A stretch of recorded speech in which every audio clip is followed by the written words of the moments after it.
Hi everyone. Welcome to the Wellbeing Sessions. It's episode 4 this week and my name is Helen Roscoe. I'm just going to give you a little insight into what these sessions are about. So for me, I have an ongoing inquiry and passion for creativity, well-being, yoga and nature. And each one plays an important role in my development as a creative practitioner through my work as a yoga teacher and as a professional photographer. You can expect a series of meaningful conversations with like-minded individuals whose work and lives cross over into these areas of inquiry, perhaps not all at the same time, but at the heart of them will be a common thread of well-being and creativity. I hope that you find these conversations useful or insightful in some way. And if you'd like to contribute to our conversation, whether live or afterwards, if you have any comments, then please leave them on the thread. We'd love to know your thoughts. You'll need to be a subscriber on YouTube in order to leave or share any comments. So for episode 4 this week, joining me, I have the wonderfully talented Sara Starling. Sara is an award-winning voiceover artist who just so happens to also come to my yoga classes, which is how we know each other. Sara has been helping her clients to connect to their audiences for the past 30 years. You'll hear her voice on everything from TV, radio and online commercials, presentations, audio guides, narration, so many areas. From her small home broadcast studio, she brings scripts to life. She is an imaginative, playful and discerning and takes you on a journey of escapism. She believes it is important to listen, understand and connect with people through her love of words, language and voice. Sara's work is all about human connection, and for me that is the case also. So in our conversation this evening, we will delve into this and share our passion for human connection, creativity and well-being, writing and performance, and perhaps other areas that may arise as we talk. So, welcome, Sara. Thank you. Lovely to talk to you, Helen, as always. And how are you doing this evening? How are you today? I'm really well, thank you. It's been a very busy day, so I'm a bit tired, but no, I'm well, thanks. It's really good to see you in your photo. Sorry, for some reason, I think of it as a photo booth. If only it was. It could be. It Put could Tempe be in the slot. Your voice booth. I have to get that photo booth out of my head. Yeah, so it's really nice to see you in your voice booth, which I'm guessing is where you spend quite a lot of your time. It's like my second home. Yeah. I know a lot of people would find it very claustrophobic, but it's like my little TARDIS. I go anywhere and everywhere in my booth. Yeah, and lots of magic happens in that TARDIS, I'm guessing. It does. You can't see it, but I'm standing on a magic carpet. Oh yeah, I've seen your magic carpet in photos. Yeah. So just before we kind of get into your work as a voiceover artist, I just want to maybe touch a little on how lockdown has been for you. Maybe what's changed or what hasn't changed, how you felt during this time, and perhaps you could share a little as to what you've been doing to take care of your well-being along the way. Sure. I think it's been a really interesting period for all of us. In some ways, work kind of continued as usual. It was very, very busy to begin with, and it gave me no time to think about what was happening because there were lots of clients who needed to let their customers know, their audience know what was happening. So it was a bit mad, and then it kind of calmed down a bit, and it's also now ramping up again. But work kind of was my normality, if you like. I've been working from my studio for a very long time now. And it was my escapism and also my normality. But because I work on my own in isolation a lot of the time, and yes, I might be connected with a director or a producer over the line or whatever, but I also do a lot of self-directing. So I'm on my own a lot during the day. Then usually I will counteract that with a lot of social interaction outside of work. And that just went. So that meant that the balance went. And I didn't notice it for a while. And obviously I was attending your lovely yoga classes on Zoom, and there was Zoom for this, that, and the other, and, on WhatsApp with friends and so on. But after a few weeks, I really, really missed people. And when we went for our socially distant walk on Friday, I can't tell you how excited I was. It was like full fat 3D friends. It was so lovely. But I did notice that there was a greater sense of community, which I loved. And in terms of the way that I kind of liaise and chat with clients, the barriers came down, and some of those connections and conversations were much more fundamental and really lovely. And when somebody asks you how you are, they really mean it. So that was a nice aspect of lockdown. Yeah, and ongoing, hopefully. Yeah, I mean, I feel that it did, like you say, bring the barriers down, and suddenly we were all in this same playing field where, directors, producers, commissioners, and then us freelancers, creatives, we were all kind of seen as one in the same without feeling like you're not good enough in some way because you're going to be talking to the director of this big company that you want to work for, or this commission that you want to have. But like actually sort of then having conversations with them maybe from their home, and seeing them for who they were rather than seeing them maybe in their work clothes in their office, or having a conversation with them at their office. Like it really did break down those barriers. Absolutely. Yeah. I remember having one session and I could hear birdsong, and where's the birdsong coming from? And it was the producer, and she said, I've just got the kitchen window open. And it was just so nice to hear the outside world in an artificial environment. Yeah. It's it just makes people seem a bit more real and a bit more kind of reachable. And like I introduced you, your work being all about human connection, perhaps some of those connections have been strengthened because the conversation is slightly less formal and more accessible. So maybe you talk about things that you wouldn't normally talk about if it was just going to be a straightforward work call, because they're in the comfort of their own home as well. So they're kind of a bit more open, and maybe a little bit more kind of, open to what you have to say. So I think you're right there. I think that's been quite a turning point, really. But how is it for you in terms of yoga? Because it kind of went the opposite way for you. You've gone from that quite intimate connection in a yoga studio to suddenly having this screen, talking through this screen. Yeah. It's, I felt like straight away, this is something that I need to do. I need to keep the connection going. I didn't want to have a break. I wanted to have a sense of normality, even though it was through the screen. I wanted for my clients and for me as well, I guess, sort of having that sense of purpose, that I could continue to deliver and continue to teach a yoga class, even though we weren't in the same space. But for me then to think about, well, we're not in the same space, but how can I convey the same feelings so that you have a very similar experience? And it's become quite intuitive, really, because when I'm teaching in person in class, I'm very aware of what's happening in the space, and I'm much more aware of what people may be doing, looking out for any body language, and it's quite tricky to do that online. But it's been easier for me in some ways to maybe convey more of a feeling, because I'm really in there with you, taking you through a practice.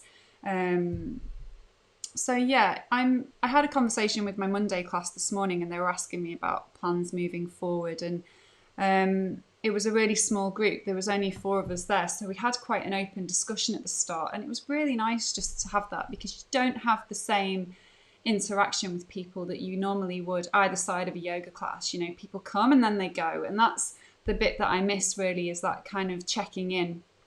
How are we doing? So kind of offering a group call every so often, or even just meeting up with you and our friends on Friday, and just giving us that opportunity to talk like we would normally either side of a yoga class. That's really what I'm missing. And I'm thinking about doing some outdoor sessions. So Yeah, Great. It is very strange. I'm still not really sure when those classes can resume, and obviously it's going to be different because we're not going to be able to hug each other No, and have like really, close up conversations with one I another. know. So yeah, it's definitely a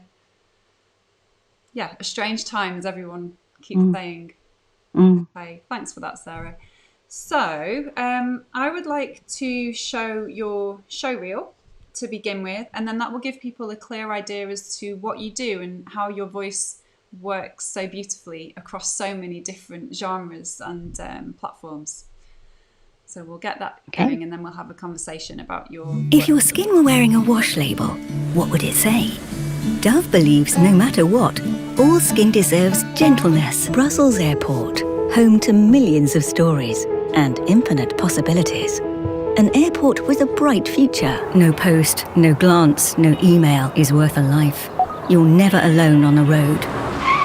It can wait. Go weak at the knees for our jazzy, pizzazzy new gin and tonic fun buns. Roberts, embrace the new. Make way for Her Majesty ascending her throne. The Lady of the Loo and her royal helper, Can Do. Want a sneak peek of the new Honda CR-V Black Edition? Close your eyes. All the power of an SUV. All the clever thinking of a Honda. Andrex, loved by them and their families for over 75 years.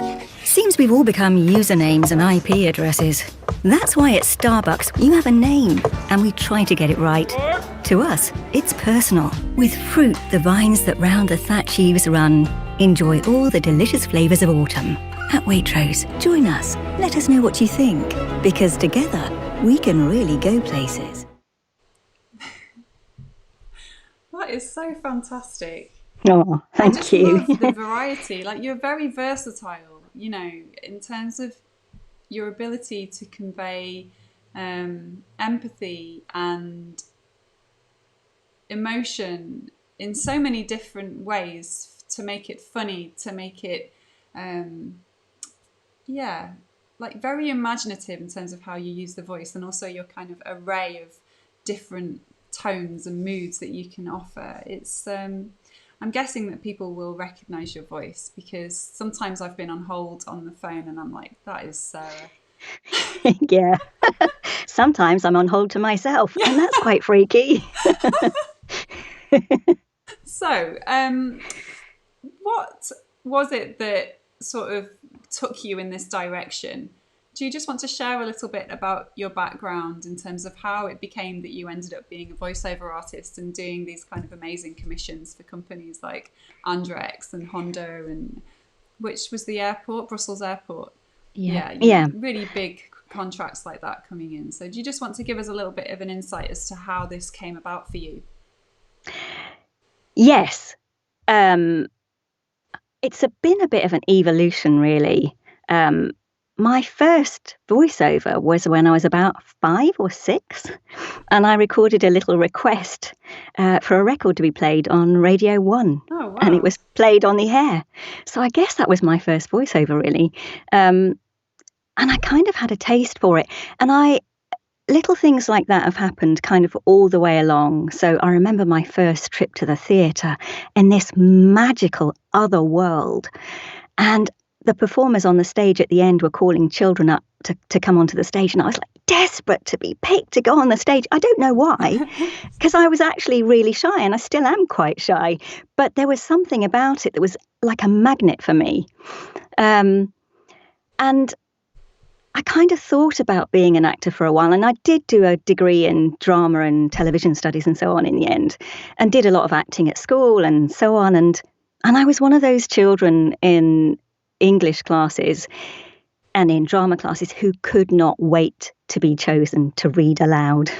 Everybody else is hiding under their jumpers, and I'm like, me, because I just really like to escape into other characters and experiment with voices. And if it was something funny and it made people laugh, then that was just magical, really.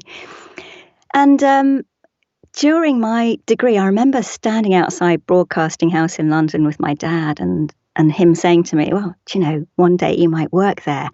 and I looked at this stunning building and I knew what happened inside it, and I thought, I might. And within a year, that's where I was working.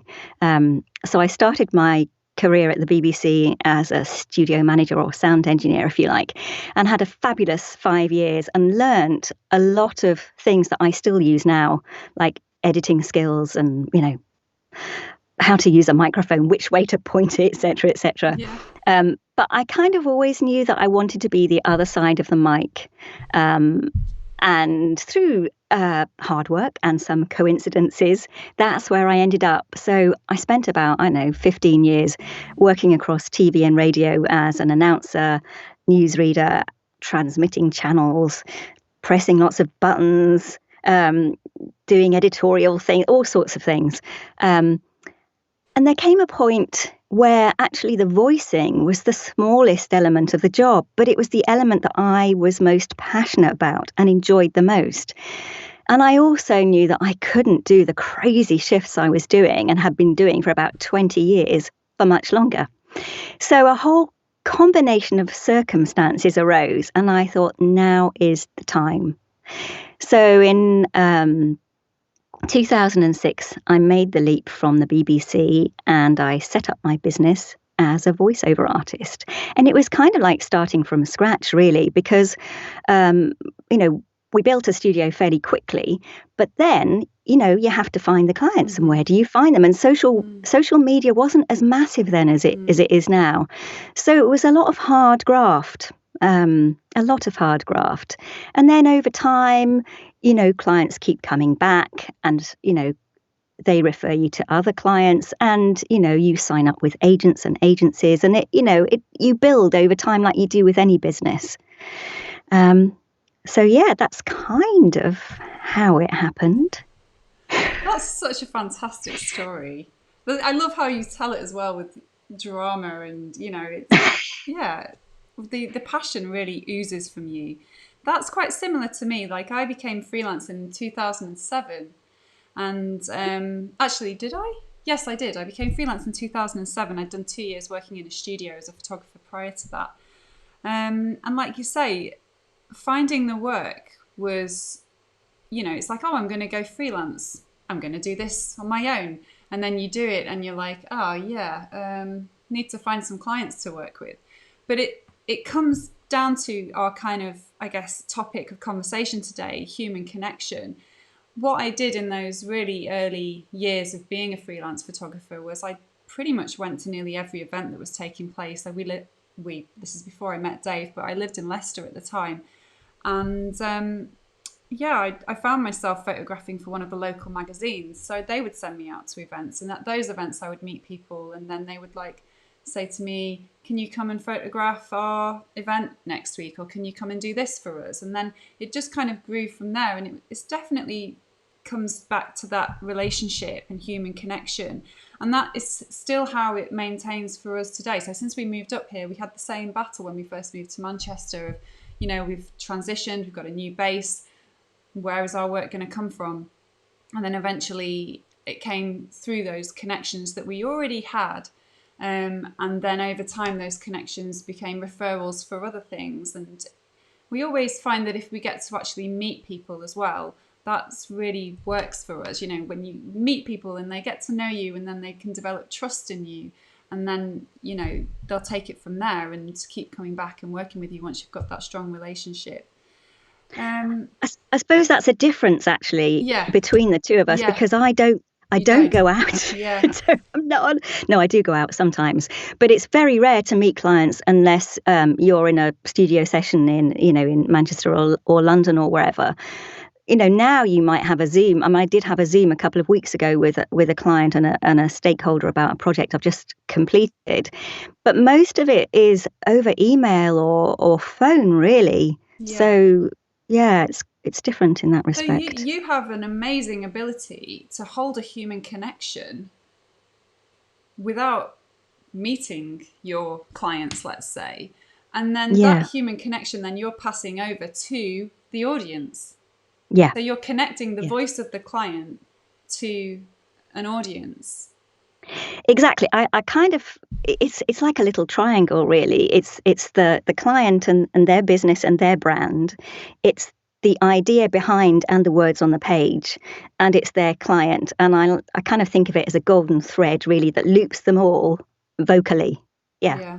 Yeah. And through that human connection is your ability to empathize. And you've I think spoke that's, about this yeah. with me before, so perhaps you could share a little bit about that within yourself. Yeah. I mean, I think I told you when we talked about it initially that I remember when I was doing history at school, and I think it was, I can't remember what the essay was about, but it was kind of socio-economic, people-based stuff. And the history teacher said to me, "You have an incredible amount of empathy. It's quite extraordinary." And I thought, that sounds positive, but I don't really know what that means. I need to go away and look up that word. And it's kind of stayed with me. And yes, I do spend a lot of my working life, but actually my personal life, putting myself in other people's shoes. I genuinely care about people. I'm interested in people. I want to know that they're all right, that their life's all right. And if it's not, can I put myself in my shoes, imagine how they're feeling, and can I do something to help? That's kind of who I am. So in terms of my work, it's also an element of that because, I'm putting on the hat of the client and I'm imagining what they might need from me and from the work I'm doing. And then I'm also, standing the other side of the room, being the audience and thinking, okay, so if somebody's going to talk to me about a holiday, in what way, in what tone would I want to hear that would make me want to go on holiday? So yeah, it's kind of putting those different hats on, really. Yeah, several hats that you're wearing there. Yeah. And then piecing it all together. You're definitely able to take people on some kind of emotional journey. Yeah. Through the tone of your voice and through the way you use your voice. And this is another crossover that we've kind of found between us in terms of my work as a yoga teacher and your work as a voiceover artist, and how we both use our voices in order to convey a certain mood or feeling. And I guess in particular for me, I'll be linking into maybe energy or relaxation and kind of thinking about how I might use my voice to enable people to feel more energy in their current situation or feel more relaxed in that current situation. And yeah, obviously I don't get to have as much fun with it as you do. That could be interesting, couldn't it? But it is, it comes down to that ability to have empathy for people and to know who your clients are, or know who your audience is. And for me, I guess in each moment, just being aware of certain feeling in the space, or asking people when they arrive, how do you feel today? Is there anything you'd like to explore? So I do get that. I get an opportunity in what I do to kind of personally ask the people that I'm working with, what would you like to do today? How are you today? Whereas you're kind of already, you're doing it for them. You're sort of setting the mood for them so that they can get on board with whatever it is that you're promoting on behalf of a client. Yeah. And I think the other similarity is that we both have to know what the story is and what our place is in that story. So I know that you certainly in your yoga classes, you like to set a theme that runs through the class, and you might end with a bit of poetry or something. And I guess that's similar to me in terms of the script that I'm delivering. Yeah, there's a theme. Yeah. So you're more able to connect with that theme throughout and maintain the quality of voice or the tone of voice according to that theme. Yeah. Is there an example that you'd like to share with us in terms of what you're working on at the moment that perhaps has been a highlight for you? Have there been any projects that you've worked on that kind of tick all your boxes when it comes to empathy, when it comes to creativity, when it comes to well-being? Are there any kind of projects that you're working on or have worked on that kind of are ticking the boxes for you in that way? Yeah, in terms of those particular boxes, I've literally today just completed a project that ticked the lot, actually. I can't talk about it in too much detail, but it is a project that involved certainly creativity, imagination, and performance, because I was actually playing a role, a part, if you like, rather than just delivering a script. And it involved empathy with that particular part, but also overall in terms of the aim of the project, because it was a project that's designed to improve people's communication skills, and particularly specifically to improve their skills with empathy. And empathy for a particular section of society in the healthcare setting. Yeah. So, and I, I think we've all experienced a combination of things in the healthcare sector. Some experiences are fantastic. People have a wonderful bedside manner and you feel really cared for, and it helps speed up your recovery. And occasionally you get somebody, perhaps they've had a difficult day or whatever, for whatever reason, the language they use is not helpful, or the way in which they say something is not helpful. So it's something that really matters to me, actually. So it's been a really creative but also worthwhile project. That one, yeah. And then there's been some really lovely fun stuff.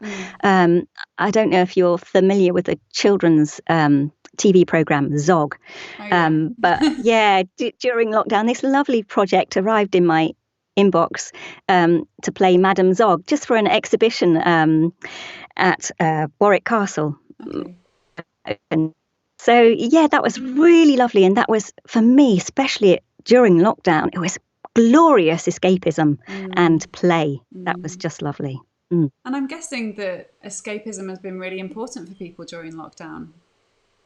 Yeah, absolutely. I think, whether it's watching a box set on Netflix, going for a walk, and seeing, blue skies, and remembering that there's a whole other world out there that isn't COVID, or, escaping into a book, or for me, escaping into a script, or for you, with your yoga, or, thinking about what you want to do with your photography going forward. Yeah. Yeah. And just thinking about scripts, do you ever get an opportunity to write your own material or your own, I know you enjoy writing, don't you? So do you ever have I do. to explore with that?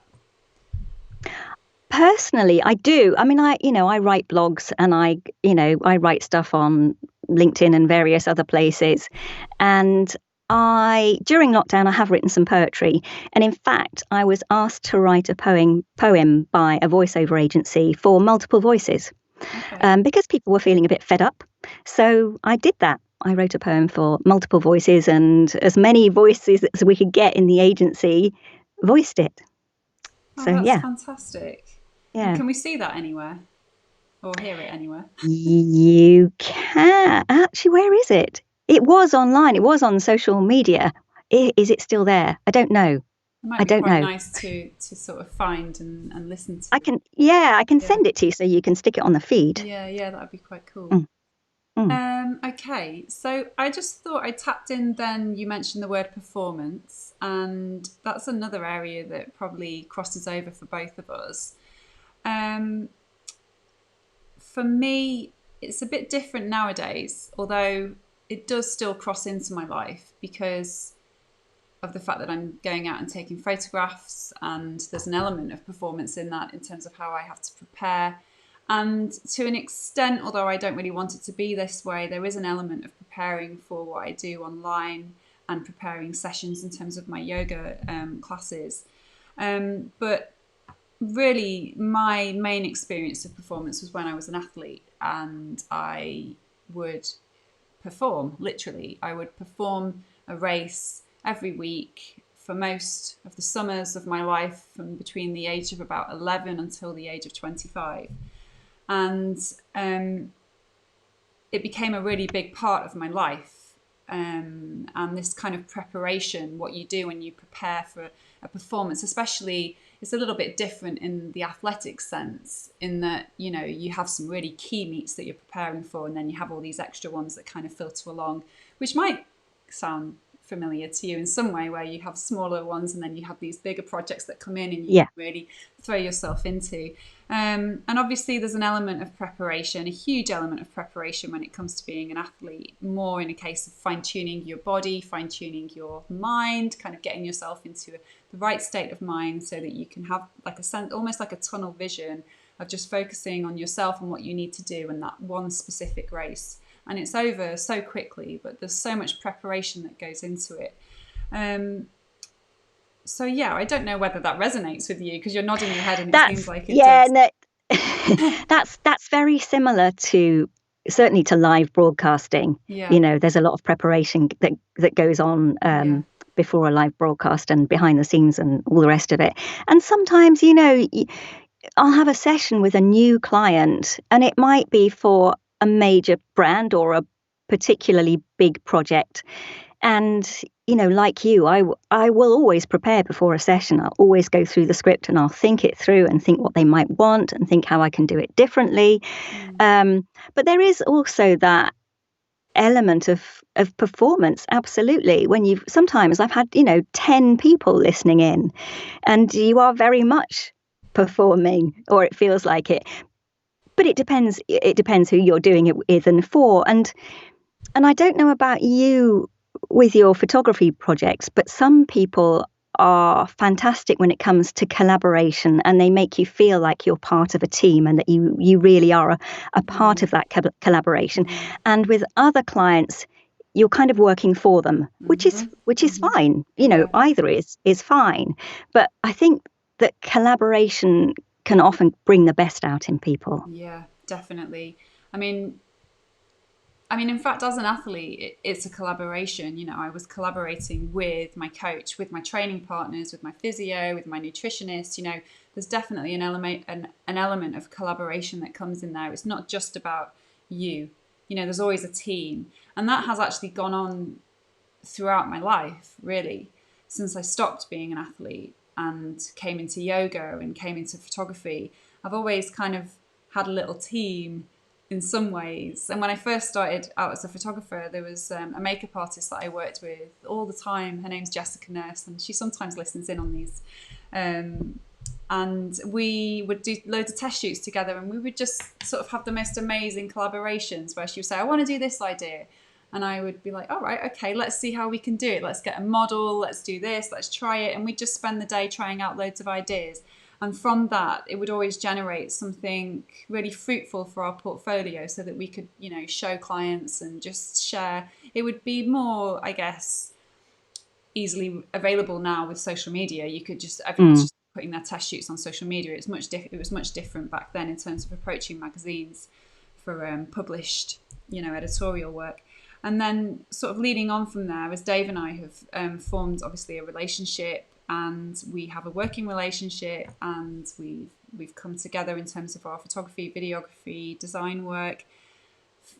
And then from that, he's now supporting me with this. So our working process is very much a collaboration. And when we work with a client, we like it to be that way as well.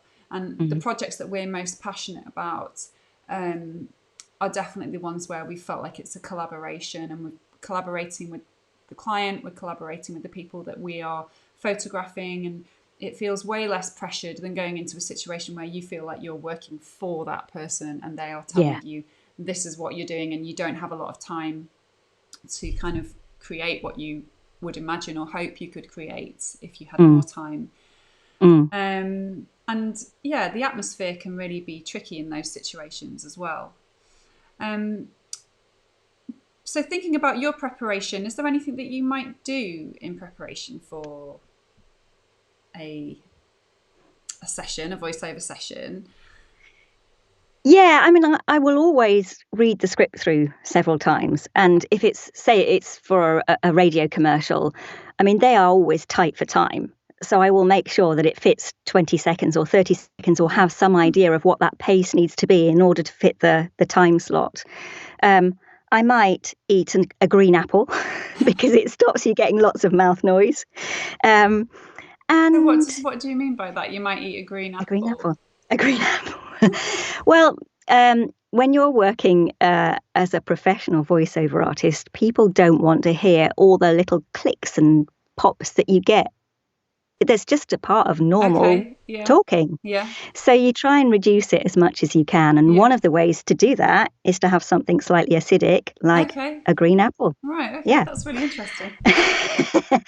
And also, if I'm doing a really sort of heavyweight, serious thing, one of the things that can be really useful is to lie down and to put your voice, or imagine your voice, deep in your belly. Oh, wow. So, and I guess this is another crossover. You know, Yeah. you might think about where your voice is going to come from for that particular piece of work, and where it's going to go to, because it might travel around. That is, And I the love that. Yeah. Yeah, and one of the other things, if I'm narrating a very technical script, I mean, I do narrate some quite technical things about air conditioning valves, all sorts of strange things, and sometimes complicated pharmaceutical or medical things. Then I have a little secret weapon in the booth. I have Winnie the Pooh. Oh. Because sometimes you can get so bogged down Yeah. in this complex language that you get distracted, and you have to remember that some poor person has to listen to this. So I glance over at Winnie the Pooh, and it just reconnects me with the kind of softer human element. Yeah, I was going to say that comes back to the human connection again. And you're able to reconnect to yourself in that moment as well. You know, by having that reminder of just looking at your Winnie the Pooh bear, it lifts you. And then you come back, it brings you back into the present, doesn't it, of what it is that you're hoping to achieve in that moment, and the fact that you are having to convey a message that needs to connect with people. So that's a really nice way. It's almost like a little deity. That's what we'd call it in yoga. You have a deity that lifts you, that kind of, brings you back, and then you can kind of move forward with that intention. Yeah, and it's such an artificial space, this, really, even though I kind of don't see it when I'm working. But it is, and it just, as I say, it brings in a bit of soft humanity, really. Yeah, definitely. And what do you like to do afterwards? I mean, when you've recorded a session, and if you've done something that's really energetic, I mean, likewise, if you've done something that's really been quite low in terms of bringing you down, maybe something more, thought-provoking. What do you do afterwards in terms of just being able to help almost let it dissipate or let go of that kind of mood or tone? Sometimes there isn't time. Okay. I mean, sometimes there isn't time. You do a session, and then you have to go out and you have to do some editing, you have to do something else, and you have to carry on. Yeah. But if there is time, I mean, I remember doing an e-learning course on safeguarding, which was really heavy. I mean, it was really heavy, and there was some very disturbing stuff I had to narrate in that, and it stayed with me, actually. But if I'm doing something like that afterwards, in an ideal world, if I can go for a walk and reconnect with nature and put the world back in perspective, that's really useful. Yeah. If I've had a really stressful session or a very energetic session, I might want to talk to somebody. I might want to pick up the phone or WhatsApp to a friend and say, "Oh my God, that was mad. There were 20 people on the line." Yeah. So it depends on how much time I've got and what state my brain is in, really. Wow, Sometimes I might just have a cuddle with a dog and a cup of hot water. Cup of hot water. Yeah, that's all I drink in the day, I know. So let's just have a little think about how you use your voice in preparation of using your voice, and perhaps how the chanting has helped. So I know that we've done some chanting work together in our one-to-one practice, and you've sometimes done that before you've gone in to record sessions as well. And part of, I guess, my intention with working with you with those practices was about almost connecting to the inner voice and you just said it earlier, really, when you talked about where is your voice coming from and placing your voice in your belly. We're talking about a very much more embodied experiential experience in that moment. And the fact that you're able to place your voice in your body and feel where your voice is going to and feel where it's coming from, you're very in tune with yourself to be able to do that. Yeah. And I guess with my practices in terms of working with you privately, it's thinking about your inner voice, maybe nurturing that inner voice. And like you said earlier, you always sort of thought you were quite a shy person, and you still feel that you are a shy person, and yet you have this amazing ability to perform. So maybe you could just share a little bit as to how the chanting has helped. Could be in relation to voiceover, but it could just be in relation to like in your life itself. Well, I think there's something quite special, particularly in our classes as well, when there's a group of people in a small space all making this incredible sound. It's just something really special about it. And if I'm doing it on my own as part of a yoga practice, I think the same applies. It's different, but the same applies. And it's quite freeing. It's it's about unblocking, and it is about where you place your voice and what that does to your body, what those vibrations do, because it's a physical thing, and it's also a mental thing. So it's partly release, it's partly tuning in, and it's quite freeing, really. And I think it's also very important for the breath. And one of the reasons I love your yoga classes is because they're breath focused. And obviously, as a voiceover artist, the breath is the foundation of the voice. So it's incredibly important. And I think that the chanting really helps with that control too. Yeah. Do you think that other voiceover artists feel that way as well about the breath?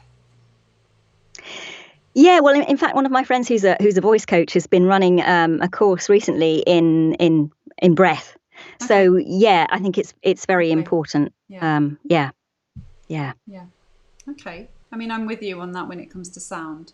It is a really freeing experience to be able to use your voice and let go of tension in your face, let go of tension around the jaw, really soften and allow those vibrations to resonate, and then where can you place those vibrations? And I think especially if you are, if you're new to public speaking, or if you're new to presenting, or all this kind of virtual interaction of hosting Zoom webinars, conversations in this way, doing those kinds of practices will be really useful because they help you to relax. And nobody needs to listen. You don't need to have an amazing singing voice to chant make simple sounds.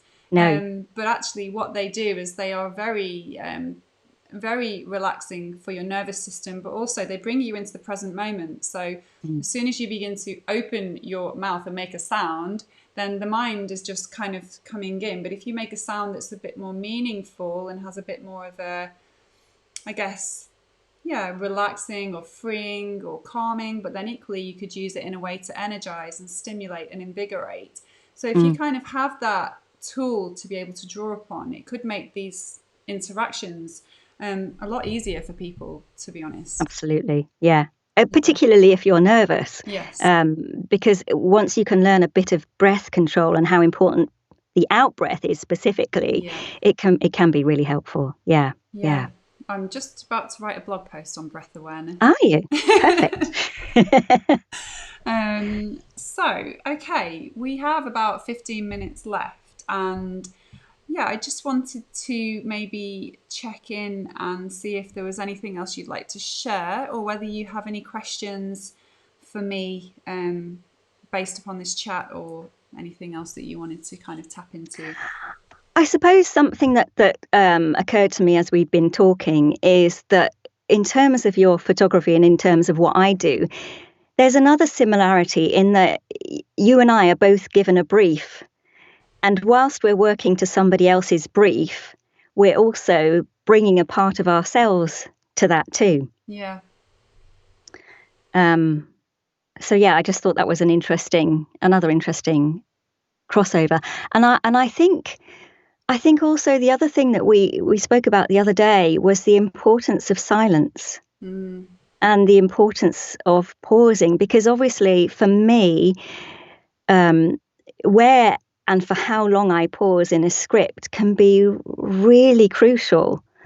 And I think also kind of with lockdown, one of the things I really noticed was the silence.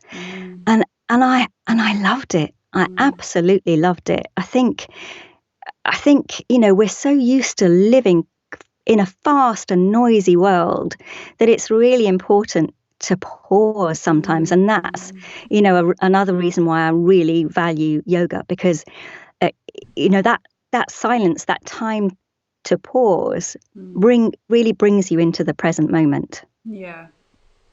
I mean, I'll just go over those 2 points that you mentioned. So the brief, I'll just start with, and then we'll go into the pause. But when a brief comes in, we do obviously want to fulfill that brief. But likewise, there's always this kind of creative element of what else can we do here? And whether that is what else can we do here for the client, or what else can we do here that's just going to bring a slightly different maybe feel into our portfolio, or, I guess we're always looking for something more that can add to the story of what it is or who it is that we're photographing. And we've started setting our own briefs recently, so we're kind of playing around with our own little projects at the moment, which has been really nice. And that's come out of the pause of lockdown, because we haven't had as many, if any, photographic briefs come through, apart from the odd few here and there. So we are very much thinking about what we need to do in order to maybe move forward as photographers and image makers. And perhaps some of those projects need to come from the self. And that's where we're at the moment.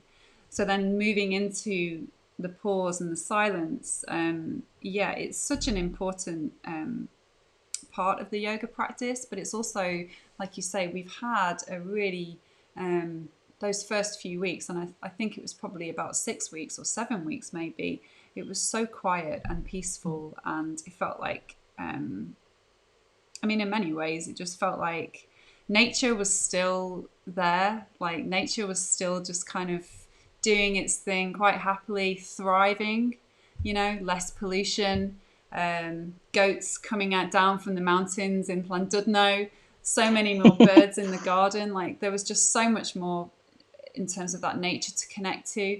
And now it's kind of coming in the morning, and I do my outdoor meditation, and there's a lot more traffic noise, and it's fine, I can quite happily sit out in the sun and still listen to the bird song, but I'm very aware that the pace has picked up.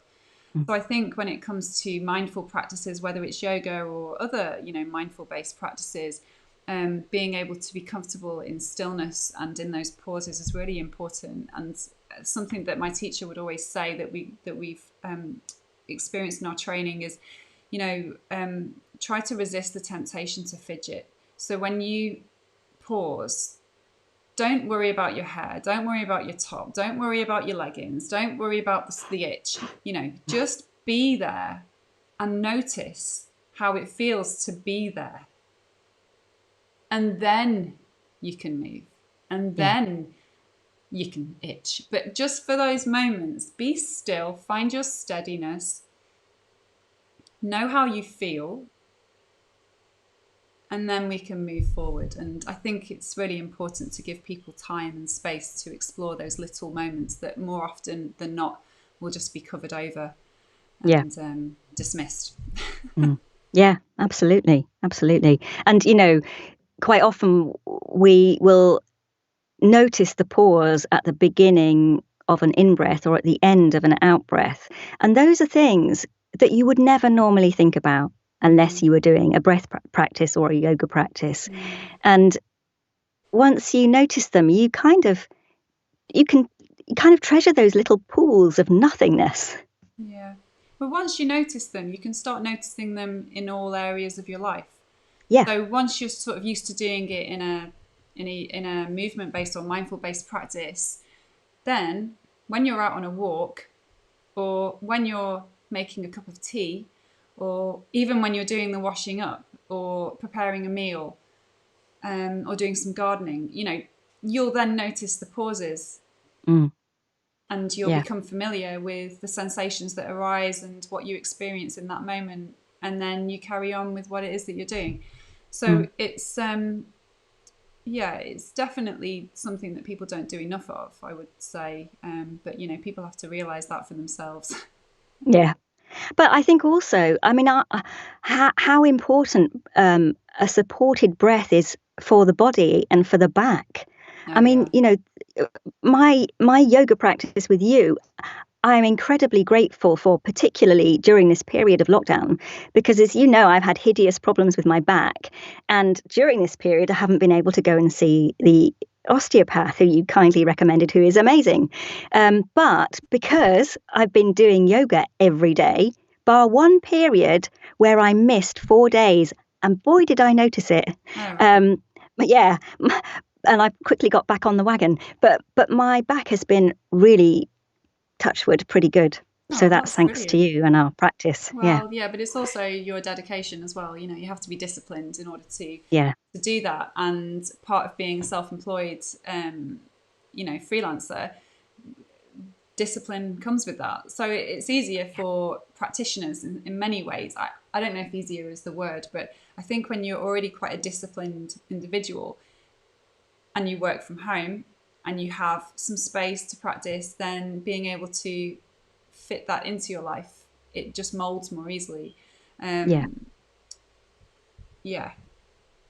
for that. Yeah. You're welcome. No, thank you. And I think you're right. I think running your own business does demand a lot of discipline and a lot of different hats, because we're talking tonight about the practical elements of yoga or photography or athletics and voicing, but there are all the other elements, aren't there? There's the doing the accounting, there's the doing the marketing, all that other stuff that takes up a lot of time. And that's the stuff that you can end up just losing yourself in for quite a long time. I mean, I'm quite lucky because I am in collaboration with my husband, and he takes some of that burden. But it's going to be interesting to see how things unfold over the next few months. So just before we bring a close to this conversation, Sarah, I'd just like to ask you, what do you hope will change or be different moving forward? What do you imagine will change, perhaps for you on a personal level, and then whether you want to take it any kind of wider than that into the community, or even wider than that? But start with yourself. That's a big question. Oh golly.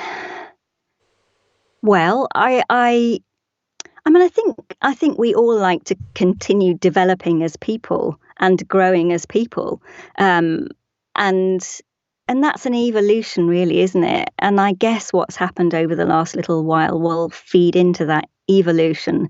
And certainly, ironically, really, in the year or two before lockdown, I kind of vowed to make more time to actually go and meet clients and to get to know clients in the area in which we live. And I was doing that, and then lockdown happened. So I'm doing it differently now. I'm doing it more via Zoom, which is okay. How that will evolve, I don't know. That just depends on the world, I guess, really. I will certainly continue evolving my yoga practice.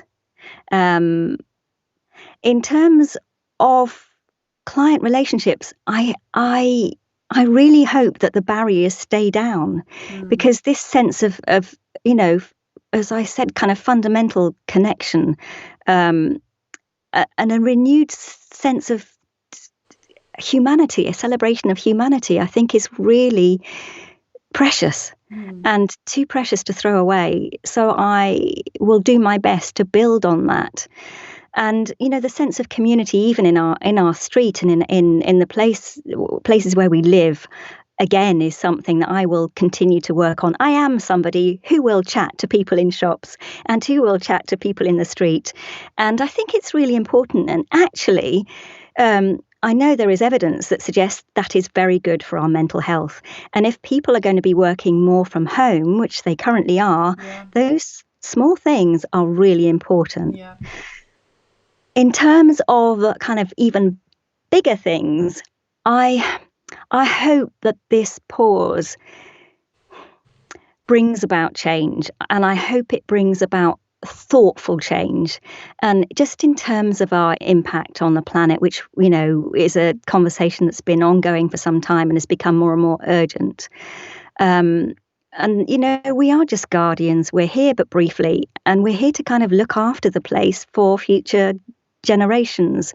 So I hope, although science is incredibly important at informing all of these decisions, I hope that common sense and, moral responsibility comes into it too along the way. How about you? Well, I mean, how do you follow on from that, Sarah? I think, so coming back to, I guess, our first point of call, going back to that human connection, our ability to maintain human connection with one another in an empathetic way will be really important moving forward, because I do think, like you said, that there is going to be a lot more working from home.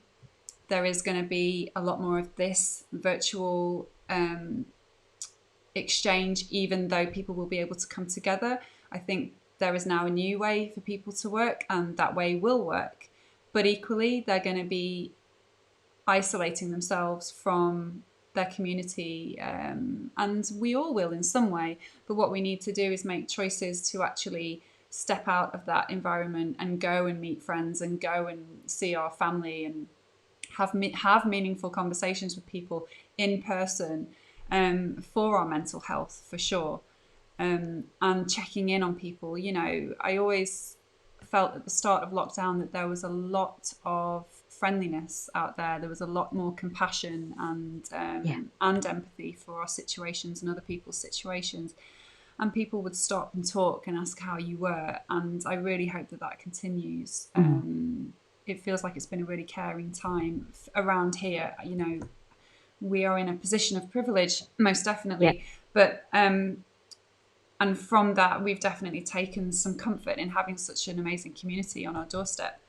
And then more sort of going out into the wider environment, this global pause has meant that the planet has had a chance to replenish in some way. And I really hope there aren't just flights going out every half hour from every airport.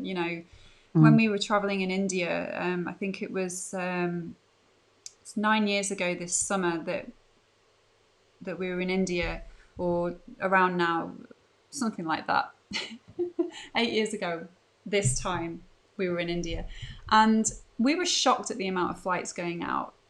You could get a flight for so cheap, like the equivalent of $30, to connect you from South India to the capital, or Bombay, like wherever you were kind of going. There was always a cheap flight that you could get to, and it was the new way to travel in India. And obviously, only really people who have that money can do that. So a lot of travelers are, and it's already a really heavily populated and polluted place, and it just seems like a real throwaway culture to have all these cheap flight options. And I mean, there's lots of other industries as well that are kind of damaging the planet. But just for people to have a bit more responsibility, I think, and maybe just to consume a bit less. We've definitely consumed way less because we haven't needed it. And I just hope people have maybe appreciated that for themselves as well, or come to realise that for themselves as well. I mean, I'll be interested to see what happens over the next few weeks. in terms of the pace, in terms of, places reopening. Pubs are due to reopen at some point, restaurants, that sort of thing. And we do need it. We do need this. We do need things to come back together, and places where we can go and meet, where we can just go and sit in the pub in some kind of socially distanced way. These places are really important. But it's just kind of being responsible, I guess, for ourselves and for one another. And yeah, and I think it's also letting go a little bit of that sense of entitlement that many people have for all sorts of things.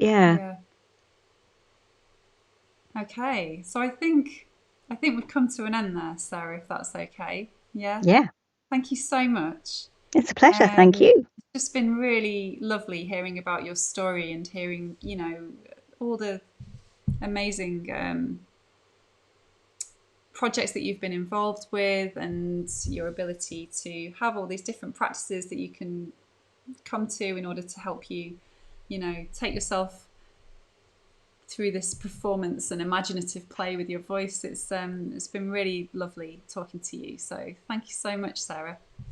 Thank you, Helen. Thank you for asking me. Okay. So, thank you. That was amazing. Thank you very much for Sarah for joining me this evening. I hope you enjoyed the conversation as much as I did. Let me just check in. So we have Sarah's website, and various links will be in the show notes, along with a description of what she's offering as well. If you would like to leave any comments, that would be great. And please do take some time to subscribe if you haven't done so already. Next week, I'll be doing a YouTube live yoga practice, and that will be on Monday night at 8 p.m. My projects moving forward, I'm hoping to work on slightly smaller practices, and then continue with these wellbeing sessions every other week or once or twice a month, depending on what the schedule looks like. So enjoy your week, everybody. I hope you enjoyed the conversation, and I'll see you soon. Okay, bye.